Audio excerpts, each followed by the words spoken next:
Welcome back to Governing Watch. My name is Jennifer, and this week we'll be covering what happened in the 119th Congress. It was a quiet week in Congress. The process of confirming candidates for the president's cabinet has begun, so most of their attention's been directed towards this. There were a few new House resolutions brought forward for consideration. House Resolution 28, which is Protection of Women and Girls in Sports Act of 2025, to amend the Education Amendments of 1972 to provide that for purposes of determining compliance with Title IX of such act in athletics, sex shall be recognized solely based on the person's reproductive biology and genetics at birth.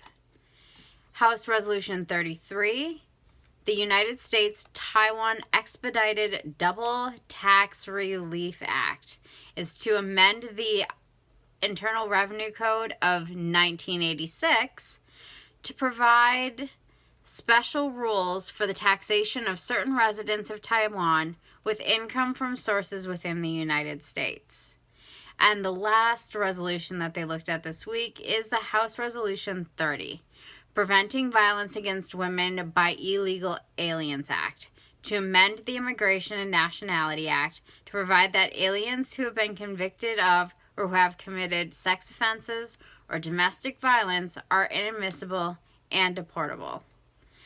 The Senate is still reviewing Senate Resolution 5, which we talked about a little last week, which is a bill to require that the Secretary of Homeland Security take into custody aliens who have been charged in the United States with theft and for other purposes. They're proposing a new amendment to it to include crimes resulting in death or serious bodily injury to the list of offenses that, if committed by an inadmissible alien, require mandatory detention. So that's really all that's going on in the House and the Senate right now.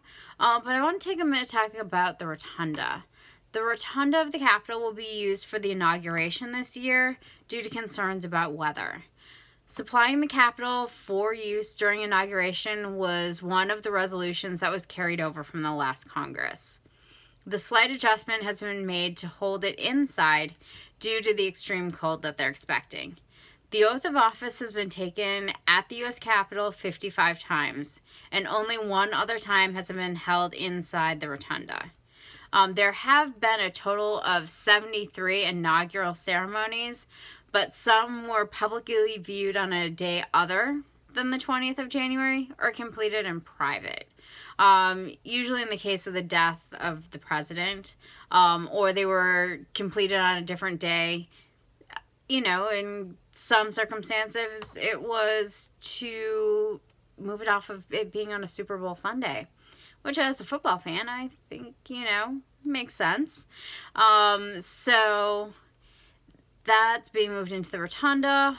Also, when this happens, the Senate will have a new president of the Senate starting Monday. J.D. Vance will be the new president of the Senate after taking his oath as vice president. So that's really all that's going on this last week. Lots of confirmation hearings, so not much else is going on. But during any of these videos, should you be concerned about a bill or resolution, please reach out to your representative or senator. This is the only way for your voice to be heard about topics which will impact your life. Also, don't forget to like, subscribe, and leave comments down below. Thank you so much for joining me on this episode of Governing Watch, and I hope you have a great week. Goodbye.